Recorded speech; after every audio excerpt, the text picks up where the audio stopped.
लेकिन जिसके घर में ज्यादा काम है, मान लिया फुर्सत नहीं मिलती, तो जब स्नान करो तब भगवान का भोग लगा दो। कुछ नहीं तो मिश्री का भोग लगा दो। आपके घर में दूध होता है, दही है, दही का भोग लगा दो। तुलसी दल डाल करके फल रखे हो बढ़िया तो फलों का भोग लगा दो। मीठा स्वच्छ रखा है तो मीठे का भोग लगा दो। तो भोग जरूर लगना चाहिए। भोग जब लगा करके प्रसाद पाया जाता है, मान लिया भगवान का भोग लगा दिया, फिर घर के बड़े बुजुर्ग या सब भोजन करते हैं तो वो भोजन नहीं रह जाता है, वो प्रसाद हो जाता है। और प्रसाद कभी नुकसान नहीं करता है। साथ साथ में भोग जिस घर में लगता है कभी अन्न धन की कमी नहीं होती है। और प्रथम रोटी गाय की निकाल दिया करो, गाय को खिला दिया करो। जो आखिरी की रोटी रह जाती है वो कुत्ते की होती है। जिस घर में नित्य नियम होते हैं उस घर में देखो कभी कोई कमी नहीं पड़ती है। तो इसलिए नियम बना लो। कल से कथा का मतलब तो ही है, ये नहीं कि इस कान से सुना उस कान से निकाल दिया है? कथा का मतलब यही है, उस पर अमल करो, अपने जीवन में उतारो। भगवान राम की कथाओं से हम आपको शिक्षा मिलती है कि कैसे अपना जीवन जिए। भागवत प्राणी को मरना सिखाती है, लेकिन मानस प्राणी को जीना सिखाती है। रोज अपने बच्चों को पाठ कराया करो, ज्यादा नहीं तो 2 ही चौपाई पढ़ाया करो, क्योंकि रामचरितमानस की जो भी चौपाइयां, हर एक चौपाई मंत्र है। अगर अपने बच्चों को संस्कारिक बनाना है, कुछ जीवन में भविष्य में आगे कुछ नाम रोशन करें, तो उनको रोज रामायण पढ़ाया करो जितना समय मिल पाए, क्योंकि यही मर्यादा है। रामचरितमानस से हम आपको सीखने को मिलता है कैसा भाई भाई में प्रेम होना चाहिए, कैसे गुरुजनों का सम्मान करना चाहिए, कैसे बड़ों का सम्मान करना चाहिए। किसी कवि ने लिखा है, पेड़ वही और बेर वही, पेड़ वही और बेर वही, पर सबरी जैसा स्वाद कहाँ। इतवारी मंजीरा बजावत फिर, पर मीरा जैसी तान कहाँ। ध्यान देंगे। नरसिंहा फिर प्रतिखंभन मां, तारन वाले प्रहलाद कहाँ। और रामायण अनेकन कवि लिख गए, पर तुलसी सी मर्याद कहाँ। इसलिए अगर मर्यादा सीखनी है तो रामचरितमानस पढ़िए। तो अगर मानस पढ़ते हो, लोग कहते हमारे घर में मानस रखी है, रखने से काम नहीं चलेगा। बढ़िया कपड़े में बांध करके रख दिया तो खाली रखने से काम नहीं चलेगा। उसको रोज अध्ययन किया करो, रोज पढ़ा करो, बच्चों को पढ़ाया करो। बोलो वृंदावन बिहारी लाल की। बीच बीच में जयकारा इसलिए हम बुलवाते रहते हैं कि अड़ोसी पड़ोसी मान लिया सोने लगे, जयकारा जोर से लगा दिया करो तो वो भी थोड़ा सचेत हो जाया करें। आइए, तो भोग रोज लगाया करो भगवान का, ठीक है? कल से लगाओगे आप लोग भोग? बोलो, हाँ तो कर दो कम से कम। कल से भोग लगाना स्टार्ट कर देना और नित्य भोग लगाना भगवान का। आइए, तो मैया रसोई में जाती, विषय चल रहा था, पाक रसोई धरे वो बनाई और भोग लगावन मंदिर जाई।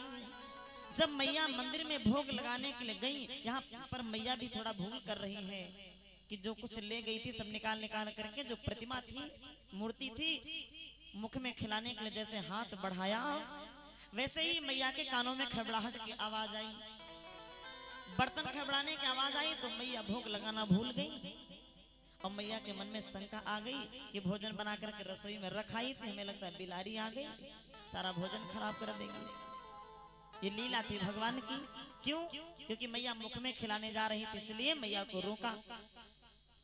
अब मैया दौड़ी रसोई में आकर के देखती हैं जो पकवान बना करके बढ़िया खीर पूड़ी मेवा सब बना करके रख गई थी, तो मैया क्या देखती हैं, राम जी वो छोटे से प्रभु निकाल निकाल करके अपने हाथों से खा रहे हैं बढ़िया खीर पूड़ी।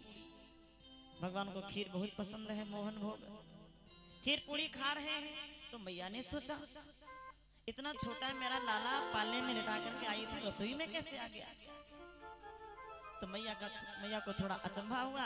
मैया दौड़ी गई और पालने में झांक करके देखा तो राम जी पालने में भी मुस्कुरा रहे हैं। फिर आई, ये क्या देख रही हूँ? फिर आई रसोई में, फिर राम जी रसोई में भी। अब तो मैया की बुद्धि चक्कर खा गई, चकरा गई मैया, में क्या देख रही हूँ? यहाँ वहाँ दुई बालक देखा, यहाँ वहाँ दुई बालक देखा।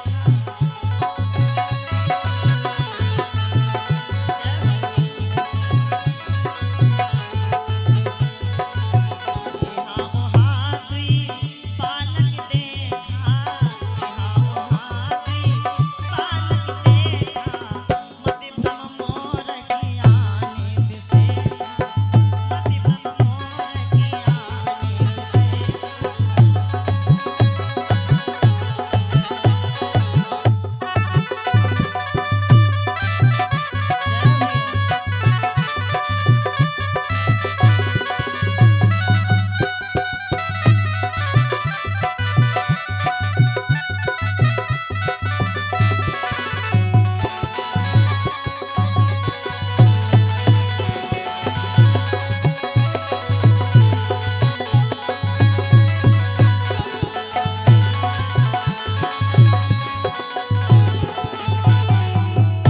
यहाँ ओहाँ दुई बालक देखा, मति भ्रम मोर ज्ञानी बिसेखा।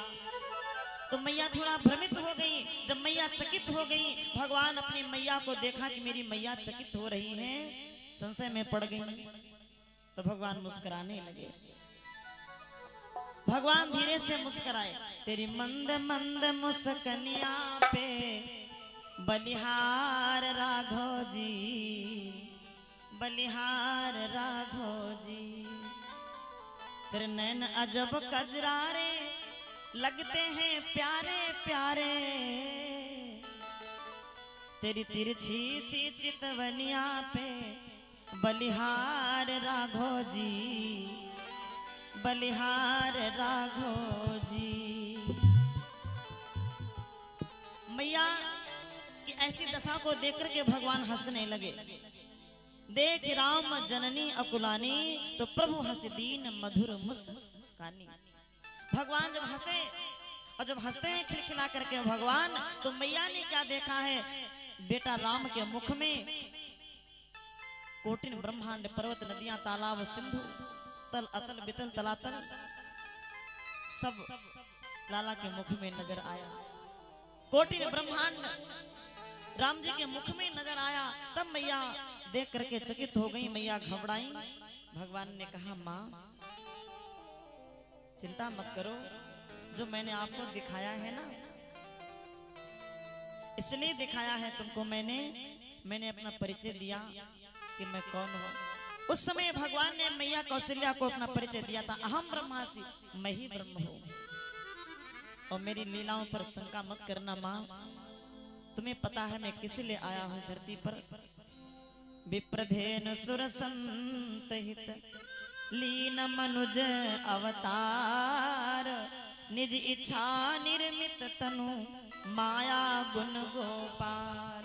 लो श्री रामचंद्र भगवान की। तो आज भगवान ने अपने माँ को परिचय दिया, अहम ब्रह्मासि, मैं ही ब्रह्म हूँ।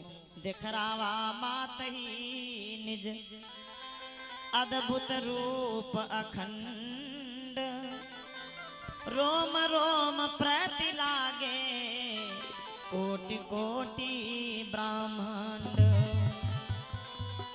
इस प्रकार भगवान अपने माँ को ज्ञान दिया, किस प्रकार से ठाकुर जी का प्रतिमा का भोग लगाना चाहिए और मैं कौन हूँ, ऐसा मैंने क्यों किया, अपने माँ को ज्ञान दिया।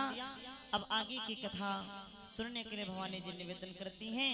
इधर प्रभु राम लक्ष्मण भरत शत्रुघ्न चारों भैया सयाने हो रहे हैं। बचपन से लक्ष्मण जी को राम से प्रेम है और शत्रुघ्न को भरत से प्रेम है।